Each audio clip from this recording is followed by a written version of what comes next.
Welcome to another episode of the Finding Hope podcast from Rogue Retreat. Podcast hosting service is Anchor.fm. You can hear this podcast on many providers such as Stitcher, Overcast, Apple Podcasts, and Google Podcasts. Music courtesy of Jason Shaw. And now we continue with the latest episode of Finding Hope. Good morning, ladies and gentlemen. Welcome to the Finding Hope podcast number 40. And of course, along with me, there's Matt Voderstrauss and we call our guests victims. Our victim of the week, no, this is all good, is Donnie. And we're going to start the questioning with Matt because he's known you longer than I have. So all right. Let's start things out. Matt? All right. Well, Donnie, again, thank you for being willing to do this interview with us and kind of talk a little bit about your story. And so folks that are listening in, Donnie is one of our Kelly Shelter staff and really kind of a rising star within Rogue Retreat. And Donnie, can you tell a little bit about what brought you to this current role that you have? Okay, so what brought me here, huh? So what brought me here was honestly my homelessness. A little over a year ago, I was homeless and in desperate need of help. And, I sought out treatment. And not long after treatment, I was introduced to Harold's Haven. So I was a resident of Rogue Retreat before I was an employee. I applied and was denied at first. And I think that it was just my continued persistence and dedication to the program, which showed them that I really wanted the job. And so here I am today, about 9 months later, working at the Kelly Shelter. And, I find it to be probably the most rewarding job that I've ever had. I get to help people on a daily basis. And I'm extremely grateful to be part of this team. That's awesome. Thank you, Donnie. So you said a little bit about that you went through, you were in Harold's Haven and everything. Can you talk a little bit about what that was like being a participant in Rogue Retreat? Absolutely. So being a participant, to me, it allowed me to have some structure in my life that I was lacking before I before I got into Rogue Retreat. It had some rules and guidelines that I had to follow, which allowed me to get back into the swing of things, as they would say, because, I tried doing things my way for so many years and it didn't work. Right. And Harold's Haven gave me the opportunity to grow within inside myself. I got to, be part of what they call our weekly meetings, on Monday nights, show up for that, learn new skills. And then it also gave me the ability to work well with other people within my household, because those were things that I struggled with in the past. I never really got along with men per se, so like being in a room or in a house with four other men can be quite difficult at times or challenging. But it because guys are annoying.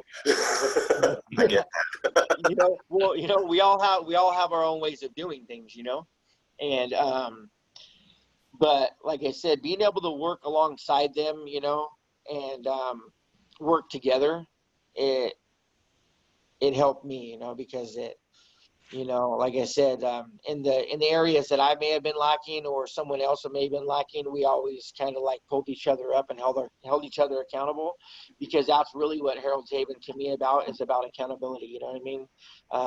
If one person's falling off, then, we got to bring it to their attention, and I would, and if I would have fell off, I would hope somebody would have brought it to my attention. But I think Harold's Haven is a blessing, just like any of the other houses that we have in the program, because, it just doesn't throw us right back out in there. What it does is it gives us a chance to grow and build up, because some of us, don't have for myself, I would say. I guess, it was foreign to me, I mean, because I'd been away from my own residence for so long that this gave me the chance to start over again, start off with a new life. That's amazing. What, was Harold your case manager over there? Yeah, Harold was and actually still is my case manager to this day. After leaving Harold's Haven, I have my own apartment through Rogue Retreat now too. And I still speak with Harold 2-3 times a week. This COVID thing has definitely put a kind of a little, hiccup in our conversations, but yeah, he's still with me today, and he's a great man, and I'm really blessed. He's Well, helped me in a lot of ways. one of the things that I have to share is Harold is one of the first people that I met when I first got involved with Rogue Retreat, and he was the first person that Matt and I interviewed. Yeah. So, and he, once we got him talking, it took an hour.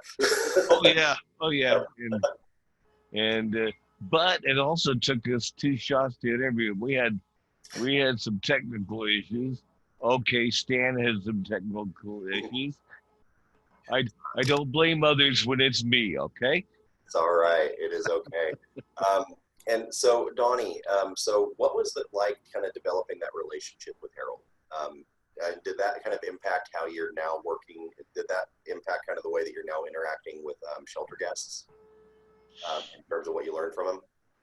I can say, yeah, Harold has a very unique way of doing things, and he's extremely invested in his job, which he presented while he was working with me. He presented the, I would say the ethics and the values that I try to carry with me today, right?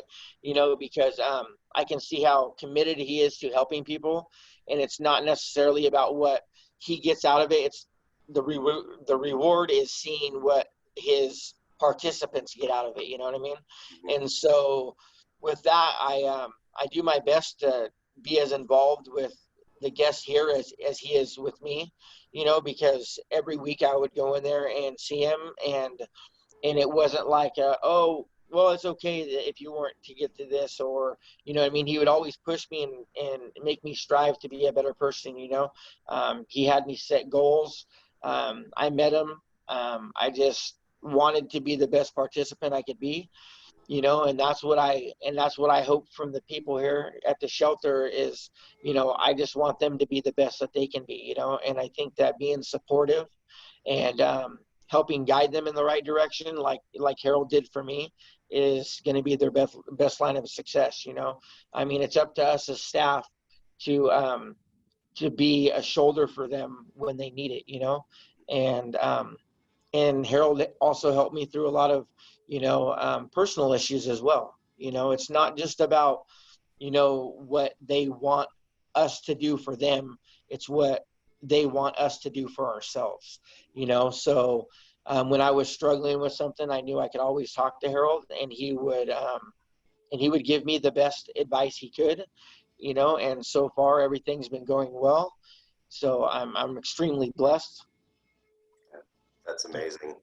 So, Donnie, I know that you and I have known each other for several years now, and I know that we've all had different struggles and at various times and whatnot, but I can say that something definitely is different. There's a different light that's on inside of you that I have never seen before, and I love seeing that. And I just want to kind of brag on you for a second. You just as of, I think right now you're about halfway through becoming certified as a peer, aren't you? I just finished my peer support training last Saturday. Nice. How was that? That was an amazing experience. I learned a lot of things that about people that I didn't ever consider. You know what I mean? We had a couple amazing instructors who I know personally, but it was like they taught me in a way that I could understand, and, being part of the group that I was in, it was a really good experience, because I think that a recovery coach is something that I would look to do here in the near future at some point. You know, I don't know. I don't know what to say. I'm just extremely grateful to be given all these opportunities, you know, and I can say that a year ago, I never would have thought that I would have been sitting in a peer support training class, you know, coming from where I came from. I understand that. So Donnie, at the shelter, you're oftentimes dealing with people that really kind of are at the rock bottom in many cases. Right. Do you find that your background of having gone through the struggles that you've gone through in life and being where you're at today helps you with being able to help them move forward? Absolutely, you know, because, you know, as a recovering addict, you know, and someone who is also homeless, like I understand the struggles, you know. I understand how difficult it can be to get your footing back underneath you, you know. Um, Not everything happens overnight, you know. Sometimes it's a painstaking, you know, experience. You got to go through one thing after another, after another, after another to finally get it, you know. Um, but having the compassion and the desire to help people is what really fuels me, right? You know, because you know, I try to build a personal relationship with everybody that I see in here. You know, it's not all about just guiding them. It's about being a friend to them, you know, to a certain degree. You know, there's limitations to that, but like my first thing in the morning is I walk by and I say good morning to just about everybody, you know, and that simple good morning, it can change a person's day, you know. So that's what I commit to every morning is I try to be, you know, as nice to them as possible and make them feel welcome, you know, because if you don't feel welcome, it makes you want to like turn and walk away. So yeah, you know, I love each and every one of the guests that we have in here right now. They're all doing amazing, you know. And it's a one day at a time program, you know, just like anything else, it's one day at a time, you know. So Absolutely. You know, Donnie, you said something a little bit ago that kind of struck home with me. You said if a year ago you would not have seen yourself sitting in a peer support specialist training and probably wouldn't see yourself working at the Kelly shelter as staff at Rogue Retreat. correct. I know that when my life first began changing, I also would have sold myself short on so many things that I didn't know that I was capable of or I didn't think I deserved. Now that you're getting a taste for this new path in life and beginning to see what you're able to accomplish, where does Donnie see himself in 5 years? In 5 years, that's a good question. You know, I have never in my past ever looked 5 years ahead, you know. But in 5 years, I definitely hope to still see myself here at Rogue Retreat. You know, I feel like I found a family here, you know. I hope to be certified in some way or another, you know, working one-on-one with guests on a more personal level. I definitely want to see myself settled and being the biggest support of my family. You know, today is, you know, just the first of many days for me to grow, you know, and so I don't know, in 5 years, man, that's a long time, you know, but you know, I can tell you where I don't want to be, and I don't want to be where I was at a year ago. You know, 5 years from now, I just want to continue to be growing in my recovery and like I said, be and you know, I can't say I want to just be an important role in people's lives, you know. I just want to continue to help people. Yeah. So and I just want to continue to stay with Rogue Retreat. I love it here. You know, I can say if you keep doing the things that you're doing on a daily basis, there's a high chance that you will be still helping people in 5 years from now. It's amazing to be able to hear about your growth and everything. So Donnie, oftentimes I know that when you're dealing with people at the shelter, you're dealing with individuals that oftentimes have addiction issues, sometimes have severe and persistent mental illness, and everybody has their own set of barriers that are unique to them. And in many cases, they're probably feeling a sense of hopelessness. What is your message to somebody to get them to hold on to that hope when they feel like there's none? So one thing that works for me when it comes to working with the individuals is, one thing I'm not ashamed of is my past, right? You know, it can be a little embarrassing at times, but what I do is I try to be as translucent with the guests as possible, right? So I share a little bit about myself, where I came from, what I've done, the struggles, and let them know that it is crap. I'm just losing my words here. Okay. Um, Success is available to them. You know what I mean? It's Hopelessness is a feeling of being, I think, to me, is a feeling of being lost, you know? So if you can reach one person or two people and try to help them not feel lost anymore, like they have a purpose or they have a reason, you know, I let everybody here know that they're wanted here, you know, that they are important, that they are valuable, that we care about them, you know, and I think that will help boost a little bit of confidence, you know. And then you know, when I see somebody doing something that is like they are improving in something, I will be the first to be like, hey, you're doing a great job, you know. I have a lot of guests, I mean, that come up and talk to me on a daily basis, you know, or I'll take the time to go out back with them and talk for a few minutes and see where they're at and how's things going, you know. And it always turns out to be pretty well, you know. Like I said earlier in the interview, you know, when I walk in the morning and I say good morning, I've been told by more than a handful of guests that they say that's their favorite time of the day, you know, is because they're like, oh, wow, Donnie's coming to work, all right, you know. And just saying a simple good morning helps. I don't know, it makes them feel important, you know, because I know that I've walked past people and, you know, said good morning and they didn't say it back. And I was like, oh, wow, well, that's kind of a crappy feeling, Yeah. you know? So I always do my best to make them feel like they're part of, so they don't have to feel that hopelessness, you know? That's amazing. You know, and you kind of I think you hit the nail on the head. I think I was in a psychology class one time and they said that the three basic human needs is to be loved, needed, and wanted. Right. And it sounds like you are helping create that culture over there.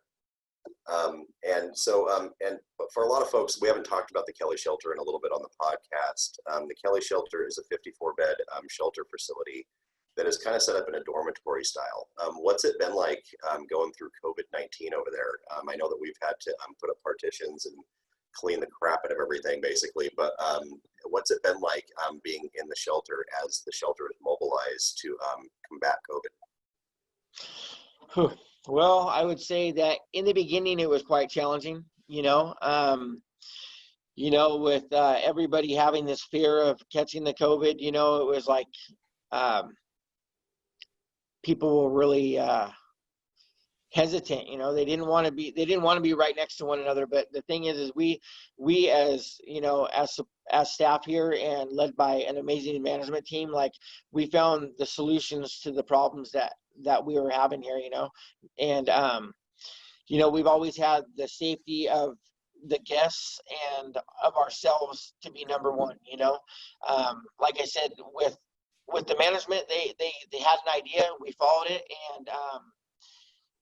and things have turned out well. As far as I know, we have not had one individual, come up sick with that virus here, and it's because we took the proper precautions. I mean, we have a hand washing station front and back. We do have partitions. We're cleaning constantly, and the guests are all practicing good hygiene, which is important, because that's what's going to keep this thing at bay, is the cleanliness of our unit, and it's nice here. So Yeah. Well, I can definitely say that every time I've been through there, it looks amazing, and you guys are doing an amazing job down there. And I cannot thank you enough for being on that front line and doing the work that you're doing, because it's going to make changes in the community for generations to come, just based on the seeds that you're helping plant. And so, so I want to thank you for that. And of course, one of the things I think is important, I know that one of the constants about Rogue Retreat is that once you most people get involved is that you really enjoy being there, Hmm. and you really find it to be a rewarding experience. Yep, exactly. And Donnie, I know that you were gracious enough to be able to give us a half hour of your shift time over at the shelter, and I see the door starting to open off and on behind you. So I do want to be respectful of your time commitment, and I just want to say thank you for being here with us and for sharing yourself with us. Thank you. Yeah, I appreciate it. Thank you for having me. And, I look forward to seeing more of your guys' podcasts for sure. Well, we Yes, plan to absolutely. provide them, and thank you for being a part of the time here. And with that, uh, I'll just go ahead and take us out of here and saying that we appreciate your time, and I hope that you enjoy episode number 40 of the Finding Hope podcast. And with that in mind, have a great day.